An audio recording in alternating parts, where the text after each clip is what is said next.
Welcome to Beyond Bite Wings, the business side of dentistry, brought to you by Edwards and Associates PC. Join us as we discuss how to build your dental practice, optimize your income, and plan for your future. This podcast is distributed with the understanding that Edwards and Associates PC is not rendering legal, accounting, or professional advice. Listeners should consult with their business advisors before acting on any of the information that is shared. At Edwards and Associates PC, our business is the business of dentistry. For help or more information, visit our website at enassociates.com.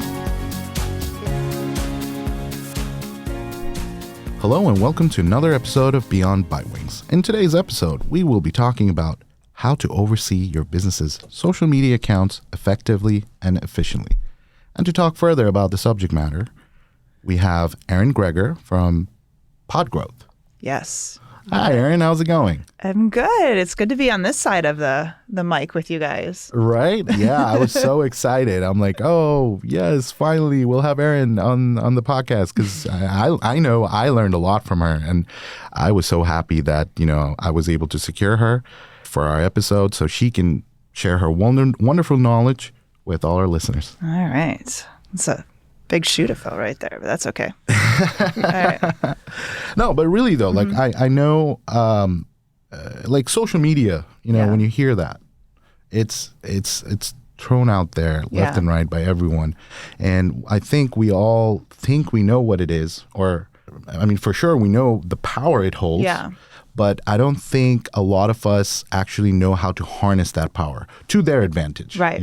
It's like one of those things that has many attributes, and you don't necessarily need all the attributes. You have to kind of figure out which of those attributes can be applied to your business, to your cause. 100%. And then what would be the most efficient and effective way to go about it. Yeah. Right. So there has to be some planning.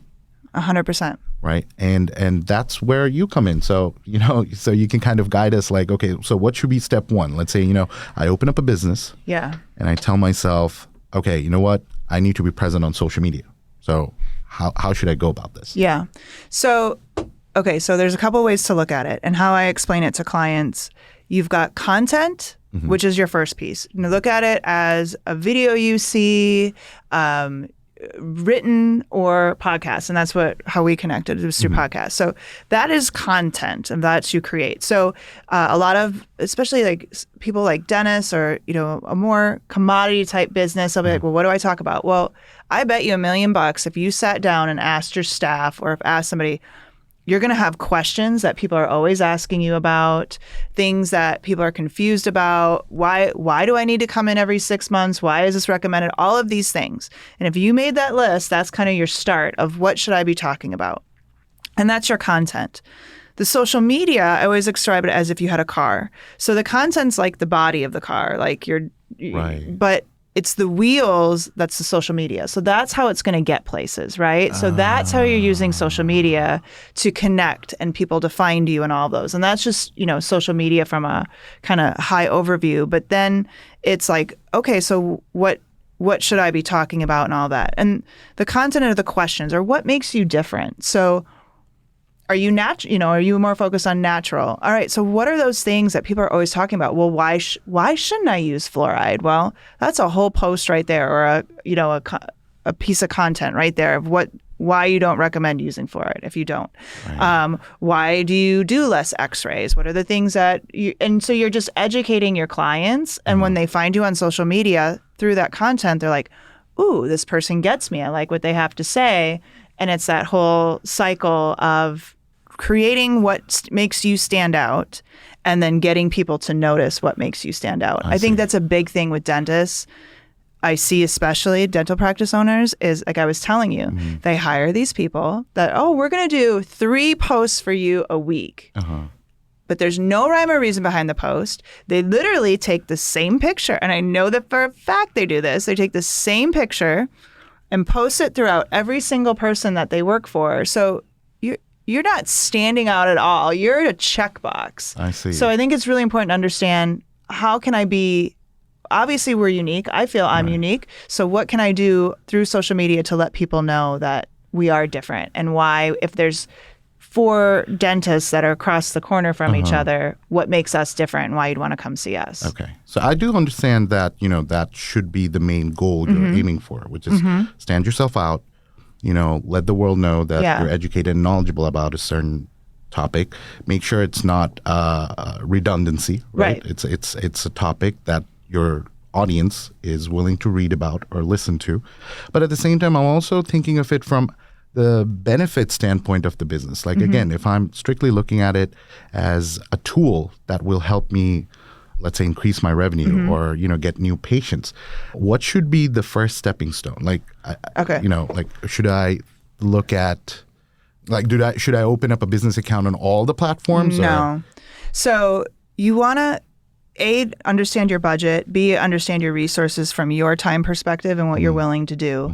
And then really focus on, all right, where are my clients going to be? And what are we willing to create? Are you willing to do video? Because if you are, that's going to push you more towards a TikTok or, a more video heavy place versus if you're just, wanting to do standard photos and written. I wouldn't even recommend Facebook at this point, but maybe that's the playground you want to play in a little bit more. Right. So you want to understand, all right, what am I willing to do? What am I comfortable doing? And then the last thing you want to be is be everywhere, and then you don't show up anywhere. Does that make sense? So you're spreading yourself thin. Now, I would go lock out an account of every place, like just lock out my name maybe on TikTok, even though I know I have no plan to use it yet. So nobody else could use it. Exactly. Right. So you can at least block that out. But then I would really focus on 1, maybe 2 social channels that you're really going to go, that you can post at least a couple of times a week. You know how you're going to use that. Your clients are there too, right? So where do I think my clients are going to be versus just trying, because this is the popular one, but focus on those 2 aspects and then work that, build a system around it, hire somebody to do it, whatever you want to do, and then expand as you get those systems down. See. Okay, so I like that. So focus on 1 or 2 platforms. So in other words, don't stretch yourself thin, just take in whatever is manageable by you. But at the same time, now here's the thing. And this is again, one of those questions that I get asked, especially by my startup clients, which is, okay, Ash, I went ahead and opened up an account with Instagram and TikTok, and now what do I do? You got to dance. No, just kidding.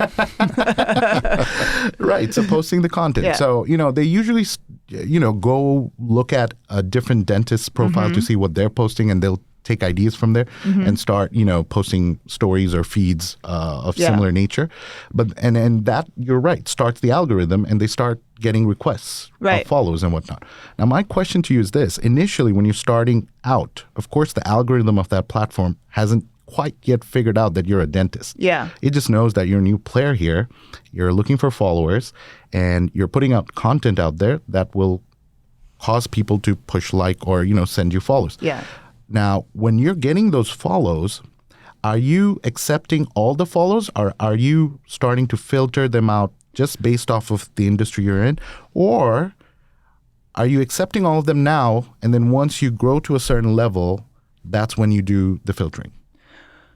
Well, so on most of the platforms, if you can go through, you're honestly, I would just be accepting the follows that you're getting. Because if you're very specific in your content, you'll attract the right people from that perspective. Now, you may get overseas people and stuff like that. That wouldn't be my worry or my focus. If you're really working on dental specific content, I would take the followers that are coming. My personal opinion. I would not panic about who's following you and who's not and trying to prune that at all. I would just focus on great content and see who you're attracting. Okay. I see. All right. Now, would it matter if those followers are coming from individuals or businesses, like other businesses?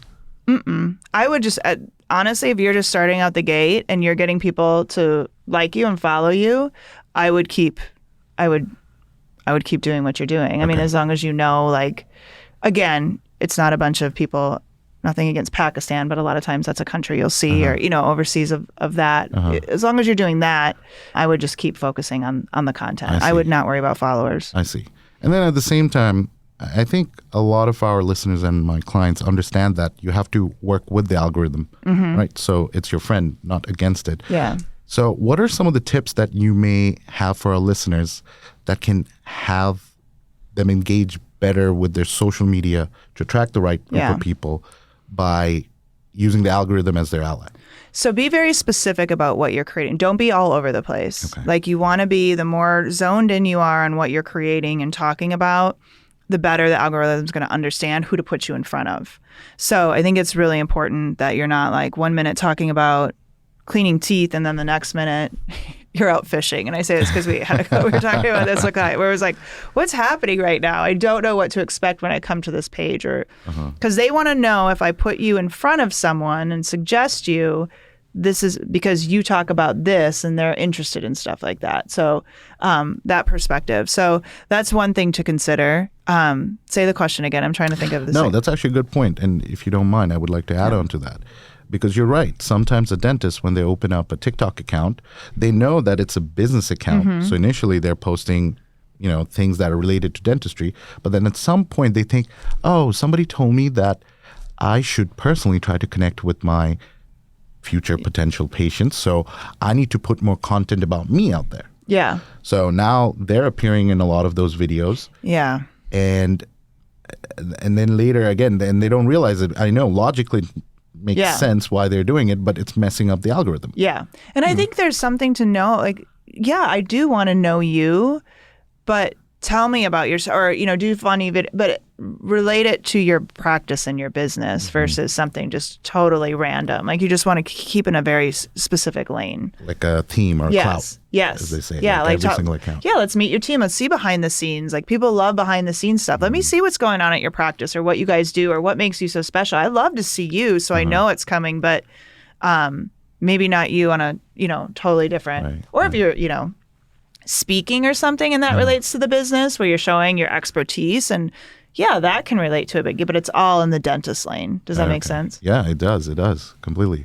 And then that reminds me of this other topic you once mentioned to me, and that was like a revelation for me, which was, what was it called, in cross-webbing your social media platforms. In other words, it's like, let's say you have an Instagram account for your business, but then in the profile section where you describe what this business is about, maybe insert a link to your website or maybe to your TikTok. Yeah. You always want to be driving to your website. I think that's a really key point. So if you're making, if you're doing posts, blog posts, podcasts, videos, whatever, you want to have that live on your website, because you always want to have a home for several reasons. Just happened to somebody the other day. I just lost my Instagram. Like my whole business is on Instagram and they just banned me for no reason and I have no idea how to get this back. So you always you're sending people back to that home site for just in case. Second, SEO purposes. So if you're building content or videos, you want to be able to utilize that content and get SEO from it. 3, just in case you want to pixel or run ads to people, you want to understand who's coming to your website and who's like, are you converting them, or can I find more of these types of people who are coming here? So ultimately, you definitely always want to be, through all your social, you're pushing them to your website. Or maybe even, like we've talked about this, and what you guys do is like, here's a blip of the content, like here's a minute clip of our podcast. If you want to listen to the whole thing, go back to the website and listen. And that's why you're pushing them back to that place. So you have that home that you always want them going to, that you own, that you can, hey, if I want to make sure I want to get their email, or I want to do something else so I can follow up with them. Hey, you're here loving our content. We'll give you $50 off your first visit, or, you can drive all of that through your website. So you definitely want to be, everything clicks back. Yes, that makes sense. And again, when you first told me that, I was like, oh, it was like a light bulb moment. Like, why didn't I think of that? And it just sounds like it should be common sense, but it really isn't. Yeah, you don't think of that. Not for accountants. Yeah. Well, and you don't think of that until, you've got this great group of people built up, and it happens especially with Facebook right now. Like they'll just pull the plug on you. If their bot suspects anything, they'll pull the plug on you, and you'll get hacked or whatever. And it is really hard, unless you know someone at Facebook, to get your stuff back. Wow. Yeah. And I personally know that pain because I once had an Instagram account with over 10,000 followers. It was gone because apparently the pictures I was posting didn't match my original. I'm like, I'm just keeping a beard now. Really? Yeah. It's crazy. Yeah. was crazy. It's all bot driven. Like there's Yeah. nobody with common sense making that decision usually. Yeah. But it's all like, well, plug this in. Oh, didn't fit. Out. Yeah, it's crazy. I even remember like going to their appeal page. I did all of those things like take a picture of the ID, take a picture of yourself, do a 360 circle, send it over, write a letter. Nothing. Yeah. No, I actually had, this is sidebar, but I was running ads for a company and they had another person who had been running ads for them too. They had not deleted them from the account.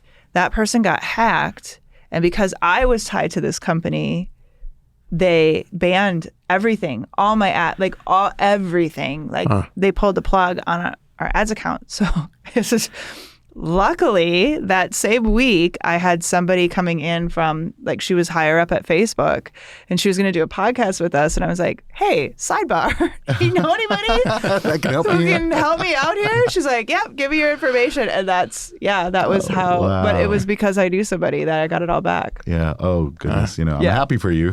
Yes. So no, you, but so stuff you know like that. somebody high up at Facebook. Yeah, I can reach out if I need to. Make note of yes. that. I Yeah. already did. Yeah. It's good to know people. Goodness. Yeah.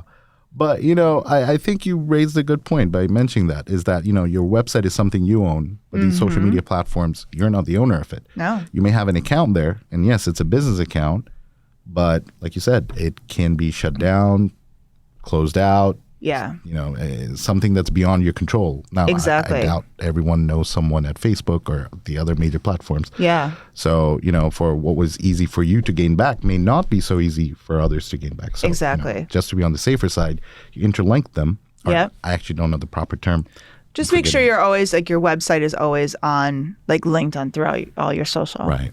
So you can drive people back. Right. So you're really trying to use social media to drive business to your website. Exactly. Okay. Exactly. What platforms, is there a platform or two that you would recommend over others to use? Yeah, well, so it's going to depend on what your content type is. And Well, like for our clients, the dentist. yeah, but I mean, if you're willing to do video, like TikTok is really great right now for if you're willing to do some video, and you don't have to dance. Like that's like a misconception. What do you Like say? I just have to The dance. dancing dentist. But there's a lot of stuff on there that you can, again, if you're willing just to shoot the videos mostly, some people do some images, but overall, if you're willing to get in front of a camera, your staff's willing to get in front of a camera and you can utilize that stuff, TikTok is great. Like even, I was just telling Gage before this, Facebook Reels right now Yes. and Instagram Reels. So they are trying to compete hardcore. And where you could not get much reach on a Facebook post without spending money a couple years ago, we're seeing huge riding on those because of they're trying to compete. So again, if you're willing to get comfortable in front of video and it's just like, hey, this is what you need to know about X, or it doesn't have to be overcomplicated, or let me show you some behind the scenes or whatever it is, that vertical video, you can get a lot. So if you're willing to do that, I would say, get on TikTok, post on Facebook Reel and Instagram, link those so they're going out and build that way. If you're not so comfortable, I mean, I don't know if I can recommend Facebook at this point without it. The other thing you're going to want to think about too, are you going to be ad spending, right? So if you think you're going to use Facebook ads as a way to grow, then you're definitely going to want to have a page and start putting some substance behind that, because people are going to click your ad and go, who is this person? Oh, they've got some presence, they've got that. So that would be another thing as you're comparing your paid media, where are you going to be paying to that? And then that's going to be a source you're going to want to build up to. But I would say if you're willing to do video, pop it on Instagram, pop it on Facebook, and pop it on TikTok. Well, and what about TikTok? Everybody's talking about it's going to be banned because of the foreign ownership. Is that going to happen? I don't see it think happening. so. Yeah. Okay. There's too many users on it right now. I mean, It's it's in the grown news too every much. day. Yeah. Yeah. Yeah. I think there's too many people making money off of it, to be honest with it, to be banned, Yeah, exactly. Yeah. So I personally don't foresee it. But going back to TikTok, since both of you guys mentioned it, big question for you. The video that you talked about, that's going to get posted? Should it be educational or should it be in line with the current trends? So you can utilize the current trends to make it educational. So if there's like Interesting. if there's a trend happening, like you can have fun with it from a dental office perspective. And, I can think of the one, it's been a minute for this one, but it was like, you put the something in the glass and it was like this microwave thing, and there was this person super confused about what they didn't understand, and it was like this funny thing. I mean, you could do something at the dental office trying to explain something to somebody and they're not getting it, like this is what your insurance is going to pay for, and they're like, what? I don't get, you know what I mean? Like you could have fun with that. Don't just only do trends though. I would do some educational content, and then pick up on a trend here and there and utilize that. But like if there's music ones or whatever, I would sprinkle in a few because you're going to want to ride with that. But again, make it relevant to the dental office. Okay. Good point. All right. I'm drawing a blank on all the I know on all the different like challenges and stuff. But there's definitely a way you could pertain each one to. Right. Like in my mind, I don't know why, and this is a really old trend. I'm like the ice bucket challenge. I'm like, yeah. That was but you could do, that was like 2020. But yeah. No, I'm coming up with ones too. I'm like, oh, but yeah. I mean, there's just so many. If you're finding stuff that's trending, like you can apply it to your business. Okay. Good. And then I know we talked about the social media and how important it is and what you should be doing, again, on a very overarching level. But now let's talk about actually going about it or implementing it, right? What do you think is a fair amount of time to spend or to put in to social media management per week or per month? Yeah, so I always like to do the rule of like an hour a day. Okay. So an hour planning your content, and you can just do an hour creating content, like especially if you're just going to do videos or something, like you can do, or what I would probably do is like I would have something that's going up on my website personally like once a week, even just so I can drive that, and then utilizing that to be part of my social. So maybe I'm writing an article about X and then my social is going to align with that, right? So maybe we're doing some videos on that or something along those lines. So like an hour for creation, an hour for planning, an hour for the actual like posting of it. It takes more time than you think it's going to, just writing up the posts and publishing them. And then, you do want to spend time and make time aside for, are people commenting on your stuff? Right. Are people engaging with you? That's going to help your algorithm if you're replying back to them and, you're actually conversing with them and thanking them and being a part of that. So you want to have somebody dedicated for that. And the other side too, and I didn't mention this, I would utilize, and this may be where Facebook plays too, are reviews. Like, are they leaving reviews through social media? Are they talking about that, encouraging people to review you? And again, that's going to help the algorithm for you. But I would be making sure that's part of your time spent too. Okay. Maybe you won't use the full hour if you're not doing like extensive podcasts or stuff like that. But I think if you can just kind of brace that aside or have somebody from your staff that's part of what they do, that would help too. Does the size of the business help determine the amount of time you'd spend on social media? I don't think so. Okay. I mean, if you have several offices that you're trying to manage different for, that could depend on it. If it's not under one umbrella and you've got different profiles for Operating each one. names. Yeah. But I think it's just really about just really having a plan in place. Like, okay. And I think when you start thinking about content another way, you start noticing like, oh, this would be a good post, or you have a good conversation with somebody. You're like, we should have recorded this, right? But you start thinking of it like when the client comes in and asks you something, you're like, or a patient, you're like, oh yeah, you know what? You just kind of get your staff to jot that stuff down, and then you can start planning out around it. Like, and have fun with it too. I think people get really stiff, or I'm a dentist, so I have to be professional and perfect, right? It's like, or accountants. Yes. Yeah, exactly. But it's like, have fun with it. Like, let people see your silly side. Like, I noticed this when live video first started coming out. It was Periscope through Twitter. And I would spend hours prior to this a day taking over, for a 5-minute video just to make it perfect, right? Like, my hair wasn't right, my lips, whatever. And then when live video came out, all of a sudden it would just be like, oh, I just had this thought. Let me tell you. And those videos were way better than my overproduced 3-hour thing that I cut down to 5 minutes. So the more you are willing to be yourself, the more people will relate to that. And again, in a commodity type business, that's what's going to get people to, drive to see you. Or, like I always talk about my husband, he's a chiropractor. None of his patients live across the street. They drive from Arkansas, they drive in from the border, they fly in to see him because he's so specialized and they understand that and they like him and know him. And I think there's opportunity with all those types. Like what makes you stand out and embrace that. Don't try to be like everybody else. I love that. But you can look at other profiles for reference. 100%. But what's your spin on it? Or what would you do? What's your story behind? Like they're talking about X. Well, I could talk about X, but I've got a really great patient story behind that or something. Like put your own spin on everything. And just don't feel like if you're not naturally like I'm a buttoned up person, I'm super serious. If you're fun and you're not going to apply to everybody, like that's fine. But let those people who see you get attracted to you from that perspective. You know what I mean? Yeah, I do. I mean, you can't make everyone happy, but at least, you can relate to the people that you can connect to. Yeah. Or you're comfortable with. And there's going to be people who just want, like, again, they just want their dentist and they don't care. But then there's going to be people who are like, I'm willing to drive 5 to 10 extra miles because I want my kids to see you. Or, you know what I'm saying? I know you really work well with kids, I can tell. And I really want Johnny to come see you. So we're going to make that extra trip. Right. Makes sense. Now, another question for you. You said it's also important for someone to be interactive with the people that are, trying to connect with you, either by leaving comments or liking whatever you're putting out there.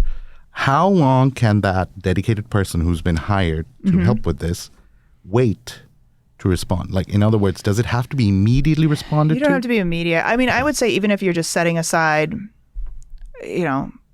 10, 15 minutes every other day or something just for this. Like, obviously, like in on LinkedIn, that immediateness is more important, right? Because I'm letting that first hour is really crucial with a LinkedIn, so you're trying to get it to ride.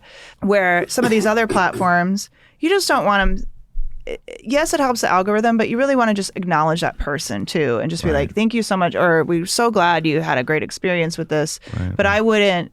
Like, you have to be sitting on social media, so as soon as that comment pops up, you can reply. But just make a conscious effort a couple times a week that somebody's going in and doing that. Okay. So not every 24 hours or anything, like a couple times a week. Yeah, I think a couple times a week is, I mean, unless you're like, everybody's commenting on your stuff, like, and that does become more of sure, but I can't see where, a lot of people are going to be like, I see. Sitting there all day. So, Okay. That's good. And so are there any risks to a business using social media? Well, there's risks, like I said, from the perspective of, just getting shut down but you just got to be very careful about, I would not get into controversial topics personally. I know even like during COVID times, if a dentist was talking about natural or something, like that could have triggered some things. I think you have to be careful though of, your staff. Make sure if your staff is going to be on social media that they're saying the things you want them to say and they're representing you as you want them to. So if they're shooting videos, I think you do have to be careful of that. But overall, I think if you keep it in a professional lane and, post in a way to drive clients, I think you're better off. Now, for somebody like my husband, as an example, for a chiropractor, the state of Texas is very tough on chiropractors, and he has to be much more cautious of what he says on there. So understand like your board guidelines, like can you diagnose, can you do certain stuff like that? If you have to be very careful about what you're saying, be aware of those things. But for a lot of businesses, that won't necessarily apply. I know for our clients, it would be HIPAA. You have to be very careful that you're getting consent or you're not sharing personal information with the patient, especially if you're trying to post something that you did to that patient, like a procedure. Yes. So yes, depending on what your profession is, what your guidelines are by the board, you have to be cognizant of that. But I would like to go back to that. So you're right. In today's day and age, where everyone can access social media and, with different people with their different biases, how can you be 100% sure that what you're posting out there is not going to be a trigger for someone? I mean, I think in these days, I mean, I know I'm going to sound heartless when I say this, but I feel like anything can trigger anyone at this point. I mean, I think at this point you have to do the best you can and be aware you're not going to be 100%. Like I just listened to, it was a book called Believe It by Jamie Kern Lima, I believe her name is. And she was talking about how she always felt her whole mission in her business and what she talked about was inclusivity of everyone, right? Like she really felt like she thought about the women in the beauty industry that they never thought about before, heavier women, whatever, all this stuff. And women with, she had a skin issue. So she was like so proud of herself for being inclusive to all kinds. And then she said something about how proud of herself she was at the speech and she got berated because people were just like, you're not inclusive. You didn't include this people and this people and this people. And I think as long as you're open, and again, most dentists are not going to be in this, dental practice owners are not going to be in this situation, but be open and honest, and say, okay, I don't know what I did wrong there. Like, I mean, sometimes I'm always worried about hurting someone or offending or whatever, because it's just pure ignorance. It's not because I'm trying to be mean. It's just pure ignorance, and that happens. So I think do the best you can. And then if something comes up, address it and just say, okay, I'll do better or whatever it is. But I just think you have to go and be yourself as much as possible and just know there could be, you just never know. A little bit. Yeah. Yeah. I mean, be obviously, don't go crazy. Be careful of political stuff. We don't have to go there. Like if you feel it, but I mean, but if that's what you want and that's what you want people to be attracted to, then go for it. But more than likely, it's just stuff you want to not go into. Right. So I think that's where sometimes people struggle with is that, okay, how can I be myself? Because I know some of the things, values I have, or how I look at things, may be offensive to someone, offensive or argued for. So how can I do that? So I think you have to find a balance, right? Where you can still have your voice. Like for instance, let's say if the elections are coming up, say go vote, but don't say go Democrats or go Republicans. So you have to find that way. Like it's like, okay, I need to send the message across that I want people to go and vote, but at the same time, you have to be careful of to the best of your ability. Right. To not, let's say, offend. Try to influence or offend. Yeah. Right. And for dentists, I know, and I talk to this because we go for more natural dentists. I know there's probably dentists out there that talk about you shouldn't do these things or we want to more. And there's other people that roll their eyes at it, right? Like, oh, you're ridiculous. But that's something that obviously is important to you. And yes, you may offend somebody by saying you should, I don't believe you should do this, as a practice but know that that's what you stand for and that's what's important. And there's going to be people who call you a quack and call you crazy, but there's going to be people who are like, I will go to this person because of their beliefs. So I guess you're also saying that it also depends on how firm those beliefs are. I don't even think it's firm, but I think if that's what's in something like that, that's embedded in your company, right? Okay. Like that's, you are saying we are a natural type. Like a holistic dental practice. Yes, a holistic dental practice. Like that is important to us. So in something like that, that's what you're putting a stake in the ground for, because that's what your practice is about. I think you may get, realize if you're going against the grain a little bit, you may get called out, but that's who you are, and that's that's okay. In my eyes, that's okay. I see. So you are catering to a certain demographic, right? But you're not so much offending the other group. Maybe they're offended. Who knows? But at that point, you got to move on and say sorry, but I can't please everybody. Then don't come to my dental practice. I see. So then, what I'm also hearing is that if you have decided to, let's say, employ help in this area, it's important that you voice what your beliefs are, where you come from, what image you're trying to take on with your business, what your values, what your beliefs are, and make sure they're aligning with that as they post, so that the person who's going to help you can understand that and try to lay down your vision for you on your behalf. Yeah. And you can be specific and say, we don't talk about politics, we don't talk about religion, we don't talk about there's nothing wrong with being super specific, right? Right. Okay, that's good to know. Yeah. So those were all the questions I had. Okay. Now, did you have some tips for our clients? I would just say, honestly, like I said, the biggest thing is like, don't get overwhelmed with trying to be everywhere. Just start small. Like, start small and get your groove down, and you can always expand.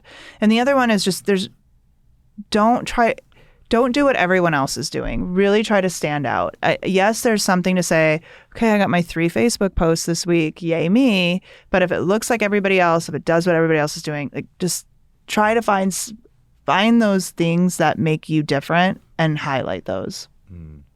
One thing you mentioned a while ago was set a budget in terms of time. Yeah. What about in terms of dollars? Yeah, I mean, I think that's a good question. It can range so much from, like, I know there's people that just charge a couple $100 a month, and those are they're doing their standard posts. I think you want to, if they're going to help you with the strategy, if they're going to help you with a lot more than just posting, you're going to pay in the thousands for stuff like that. I would say understand your overall strategy. Are you going to be running ads to it? Because that's going to add to your budget. And it's a hard question to say you should pay $500 a month. Boom, right? Because there's so many aspects to it. But I would say have somebody helping you with a strategy more than just a post. And you're going to pay a little bit more money for that, but that's going to get you further. The other one it's not going to do much for you. So push a little where they're coming into your practice and shooting and taking exclusive stuff for your practice, photos of your practice. That's going to cost more, but that's going to go further. Does that make sense? Yeah. Okay. So it's an investment expense, Exactly. not so much a maintenance expense. Exactly. Exactly. And so think of things too, like, just because your social doesn't necessarily, I spent $1,000 in social media this month. One client didn't come directly from it, so I'm going to quit, right? A, it takes time. B, it's this overall, are you top of mind type of deal. Like, those things, they're harder to equate to $1, but somebody just saw you, posted it. And then again, it's going to be really important from the ads perspective. As people go to your page, they're going to want to see that activeness, and that's going to help drive more money too. That's true. Okay. I agree. Great. Good tips. information. Yeah. I agree. Thank you, guys. Yeah. Thank you so much, Erin, for being on our show. Finally. Yeah. Thanks for listening today. Be sure to subscribe to Beyond by Wings on your favorite podcast platform. For more information, you can follow us on Facebook, Twitter, and LinkedIn, or reach out to us on our website. You can also shoot us an email at info@eandassociates.com.